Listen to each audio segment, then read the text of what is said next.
नमस्कार मित्रांनो. मी बाबाराव मुसळे. सारं काही बाबाराव मुसळे या माझ्या यूट्यूब चॅनलसाठी मी हा व्हिडिओ बनवत आहे. मित्रांनो, या मधल्या काळात माझी अनेक प्रायमरी तथा उच्च प्रायमरी शिक्षकांशी भेट झाली आणि मुद्दाम मी त्यांच्यासमोर हा TET परीक्षेचा मुद्दा काढला. बऱ्याच लोकांनी असं सांगितलं की TET परीक्षा ही आमच्यासाठी अनिवार्य केलेली, ही पात्रता असल्याशिवाय आमचं प्रमोशनसुद्धा होणार नाही. आणि इतकंच नाही तर ही परीक्षा कितपत उपयोगी पडते दैनंदिन शिक्षणामध्ये, हाही प्रश्न आहेच. भरती प्रक्रियेमध्ये या परीक्षेला पास केल्याशिवाय लोकांना शिक्षक म्हणून निवडता येत नाही असंही सांगितलं गेलं. आणि याशिवाय अनेक शिक्षकांनी असंही म्हटलं की बुवा तुम्ही एकतर शिक्षकाला जी अशैक्षणिक स्वरूपाची कामं आहेत ती देऊ नका, टाळा ती, म्हणजे त्याला भरपूर वेळ मिळेल. पण असं होत नाही. आपण पाहतो की शिक्षकांना अनेक कामं असतात, निवडणुकीची दिलेली असतात, मध्यंतरी जनगणनेचं काम आलं आणि उन्हात तान्हात त्यांना ते करावं लागलं. त्यातून सुटका न होते तोच आता या TET पात्रता परीक्षेसाठी त्यांना अभ्यास करावा लागला. आणि काय काय झालं की अशा घाईघाईने ही परीक्षा घेतली जाते तेव्हा शिक्षकाची तारांबळ उडणं स्वाभाविक आहे. बरं, शिक्षक असं म्हणतात की आमच्या नोकरीला 20-25 वर्ष झालेली आहेत आणि आम्ही TET परीक्षा देऊनच निवडलो गेलो आहेत.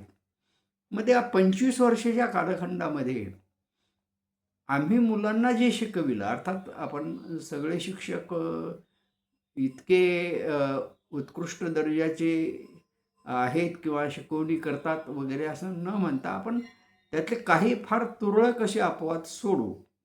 पण काही शिक्षकांचं म्हणणं असं आलं की बाबा आम्ही एवढी मेहनत घेतली, आज आमचे ते विद्यार्थी वेगवेगळ्या नोकऱ्यांमध्ये उच्च दर्जावर आहेत, काही मध्यम दर्जावर आहेत, काही अगदी खालच्या तळातल्या ज्या नोकऱ्या आहेत, तलाठी, ग्रामसेवक वगैरे, त्यावरही काम करतात. मग असं जर असेल तर ही परीक्षा कशासाठी आहे? ही परीक्षा आम्ही का द्यायची? अर्थात हा मुद्दा रास्त आहे, पण सर्वोच्च न्यायालयाने दिलेला हा आदेश आहे की बाबा शिक्षकांसाठी ही TET परीक्षा अनिवार्य करा. आणि शासनानं तसा फतवाही राबविला. त्यानुसार 2028 पर्यंत मुदत दिलेली आहे. आणि मग मागच्याही वर्षी मला वाटते बहुतेक ही परीक्षा झाली होती. काहींनी दिली नाही, म्हणजे काहींना असं वाटलं की बहुतेक ही परीक्षा टळेल, पण ती काही टळली नाही. आणि परीक्षा देण्याची मुदत जी आहे ती सुद्धा जवळजवळ येत आहे. आणि म्हणून यावेळी अनेक शिक्षकांनी ही परीक्षा देण्याचा प्रयत्न केलेला आहे. शक्य होईल तसा मिळेल त्या वेळामध्ये अशैक्षणिक स्वरूपाची कामे निस्तरून शिक्षकांनी अभ्यासही केलेला आहे. काही शिक्षक मला असे म्हणाले की आम्हाला हा अभ्यास करण्यासाठी जी बैठक लागते, आमच्या प्रकृती अस्वास्थ्यामुळं ही बैठक आम्ही मारू शकत नाही. काहींच्या कमरा दुखतात, काहींच्या पाठी दुखतात, काहींच्या माना दुखतात, तर भयंकर त्रास होतो. अर्थात नोकरी करताना ह्या गोष्टी त्यांना त्रासाच्या वाटत असतील हाही भाग वेगळा. पण नोकरी करताना इतकं ताणून बसायचं काम नसते ना, सारखं लागोपाठ. तिथे बराच माणूस रिलॅक्स असतो. वर्गावर गेले आणि तुम्ही शिकवलं, मग तुमच्या जे काही रूम आहे शिक्षकांची, तिथे आल्यानंतर थोडंसं तुम्ही रिलॅक्स होता, पुन्हा वर्गावर जाता. अशा पद्धतीनं थोडा आराम आणि नंतर मग काम, असं हे शिक्षक करत असतात. पण हा हा परीक्षेचा जो कालावधी आहे, 21 जून अशी तारीख दिली होती आधी शासनाने. ती इतकी जवळ आली होती, की मला वाटते मागच्या महिन्यातच जनगणनेचं काम अनेक शिक्षकांनी केलं. अगदी उन्हातान्हात फिरून केलं आणि त्याचे परिणामही काही शिक्षकांना गंभीरपणे भोगावे लागले. मग आता एवढं झालं असताना परीक्षेचा या अभ्यास करायचा जी तोंडावर आलेली आहे, कितपत शक्य होईल? आणि त्या परीक्षेची तयारी करताना, 21 जूनच्या परीक्षेची तयारी करताना अचानक मध्येच नीटच्या परीक्षेचा पेपर फुटला आणि ती परीक्षा त्या तारखेला होणार, ती रद्द झाली. आणि ती परीक्षा मग पुन्हा, अर्थात नीटची परीक्षा पुन्हा 21 जूनला ठरवण्यात आली आणि 21 जूनला तर ही TETची परीक्षा होती.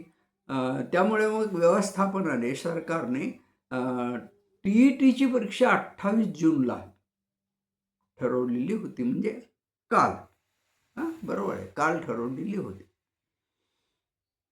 अर्थात पुन्हा शिक्षक मग कामाला लागले, अभ्यासाला लागले, पुन्हा गांभीर्य त्या गोष्टीमध्ये येत गेलं आणि काही शिक्षकांना असंही वाटू लागलं की आता परीक्षा आपण दिली की परीक्षा आपण ही पास होणार, म्हणजे आत्मविश्वास होता त्यांना. काहींना काहींना असं वाटत होतं की आपण परीक्षा कधीच पास होऊ शकणार नाही. असंही काही शिक्षकांचं म्हणणं आहे की आम्ही कधीच ही परीक्षा पास होऊ शकत नाही. त्यामुळे एकतर तुम्हाला नोकरी गमवावी लागेल किंवा तुमची जी पदोन्नती आहे ती तुम्हाला मिळणार नाही. म्हणजे असं दुहेरी संकट. एकतर परीक्षा पास करा, नाहीतर या गोष्टींना मोका. असं झालेलं असताना मात्र एक बरं केलं की जे ज्येष्ठ शिक्षक आहेत, जे सेवानिवृत्तीच्या जवळपास आलेले आहेत, बहुतेक त्यांना मला वाटते यातून सूट देण्यात आली. शिक्षकांची मागणी ही आहे की त्या सगळ्याच शिक्षकांना, जे शिक्षक सध्या कार्यरत आहेत, या सगळ्या शिक्षकांना यातून सूट द्यायला पाहिजेत. कारण त्यांनी याच्या आधी TET परीक्षा राज्य शासनाची दिलेली आहे. ती एक पात्रता परीक्षाच होती ना. पुन्हा मग परीक्षा द्यायची कशाला? आणि म्हणून मग काही शिक्षक संघटनांनी विरोधही करून पाहिला, पण ते काही शक्य झालं नाही आणि परीक्षा पुन्हा समोर येत गेली, एक एक दिवस. आणि नेमकं या 3-4 दिवसाआधी TETचा पेपर सुद्धा फुटला. आता हे कसं घडते हे आपल्याला कळत नाही, पण हे घडते आहे आणि करोडो रुपये फोडणारे त्यातून जमा करतात. बरं, ही सगळी रॅकेट करणारी जी मंडळी आहेत ती महाराष्ट्रातली नाही. म्हणजे हा TET पेपर नेमका फोडणारी मंडळी ही महाराष्ट्रातली नाहीत.